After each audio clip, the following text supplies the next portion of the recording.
Hello student, आज हम standard 6 में फर्स्ट लेसन इतनी शक्ति हमें देना दाता। ये प्रार्थना गीत है। अपन प्रार्थना प्रेयर करते तो गाते हैं।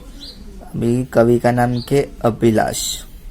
यह एक प्रार्थना काव्य है। काव्य में ईश्वर से प्रार्थना की गई है कि किसी भी परिस्थिति में किसी से कोई भूल ना हो, सबका जीवन उदात बने, ऐसी मंगलमय कामना की गई है। किसी के प्रति वेर भावना या बदले की भावना मन में न रखकर सभी को जीवन में मधुबन बने, ऐसी भावना व्यक्त की गई है। तो ये प्रार्थना गीत है। तो फर्स्ट, इतनी शक्ति हमें देना दाता, मन का विश्वास कमजोर होना, हम चले नेक रास्ते पे हमसे भूल कर भी कोई भूल होना।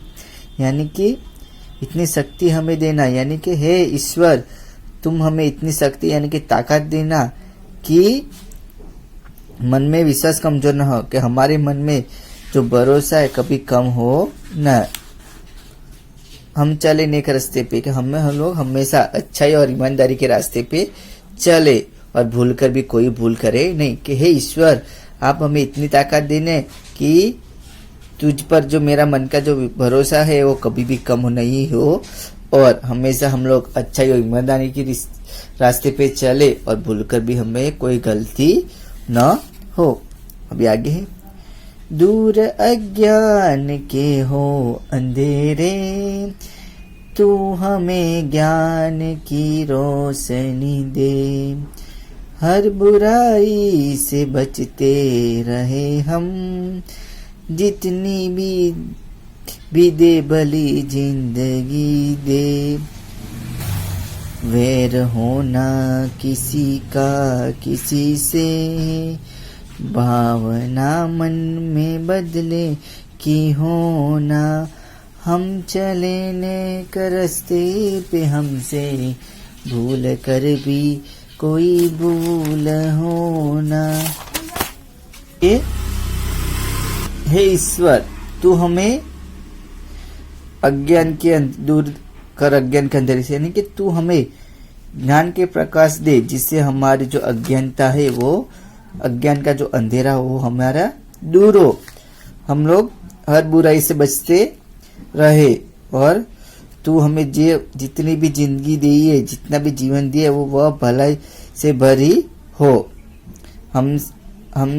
हमें से किसी से दुश्मनी ना हो, और अगर कभी हो भी जाए तो हमारे मन में उसका के लिए बदले की भावना पैदा नहीं होनी चाहिए। कि हे भगवान, तुम्हें हमें ज्ञान का प्रकाश देना कि हम लोग उससे अंधेरे से दूर हो सके और हम बुराई से बच सके, और तूने जितनी जिंदगी दी उसको हम लोग भले से काट सके, और जो किसी के साथ भेदभावना झगड़ा हो, दुश्मनी हो जाए तो उसके लिए हमारे मन में कभी भी बुराई नहीं आनी चाहिए, बुराई के भाव पैदा होना चाहिए नहीं, उसके प्रति बदले की भावना नहीं होनी चाहिए। इतना तू हमें मेहरबानी करना।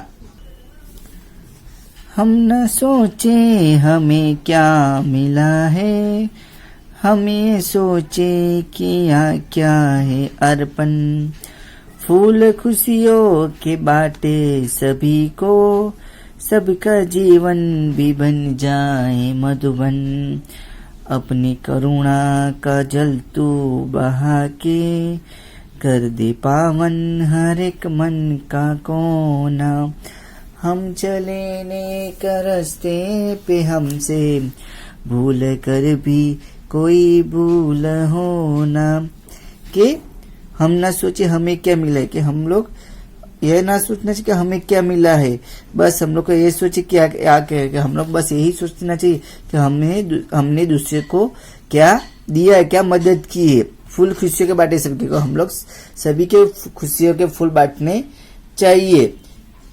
सबका जीवन ही बन जाए, बन के सभी का जीवन सुंदर बगीचे के जैसा सुंदर बन जाए। ईश्वर, अपनी करुणा का जल तू बहा दे, सबके बावन मन घर को कर दे। के ऐसा होना चाहिए कि कभी भी हमें ये नहीं सोचना कि हमें क्या मिला है, लेकिन हम लोग ऐसा सोचना चाहिए कि हम लोग दूसरे को क्या मदद कर सके। हमें सबके साथ फूलों की खुशियां बांटनी चाहिए, जैसे फूल की जैसा, और सबका ही जीवन बगीचा के जैसा सुंदर बने ऐसा काम करना चाहिए। और हमारे हे ईश्वर, तो हमारे मन में इतनी करुणा का जल बहा के कि हमारे सबके मन पावन कर दे, पवित्र कर दे।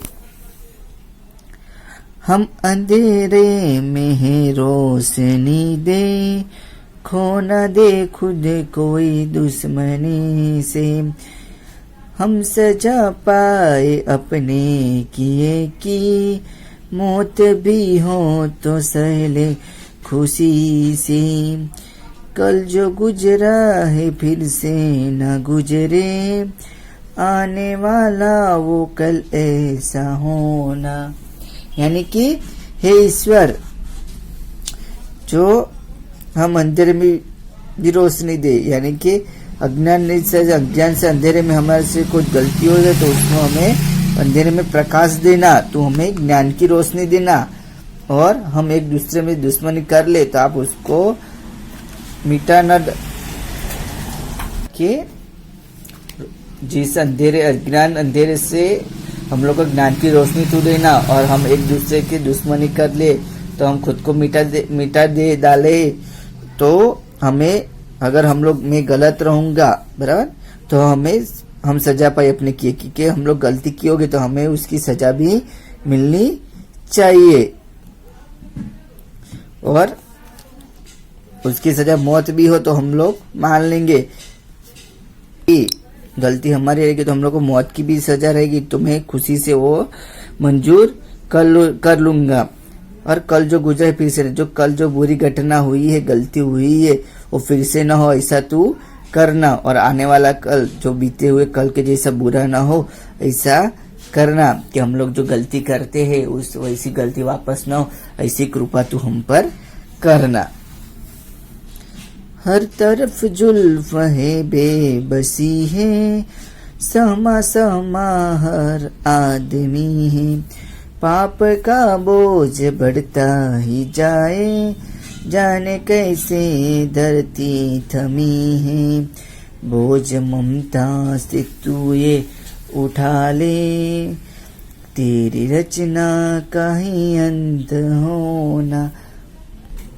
कि हर तरफ जुल्म बढ़ रहा है, यानी हर तरफ अत्याचार फैला हुआ है, और सहमा हर आदमी, इससे लोग रोकने के लिए असमर्थ है।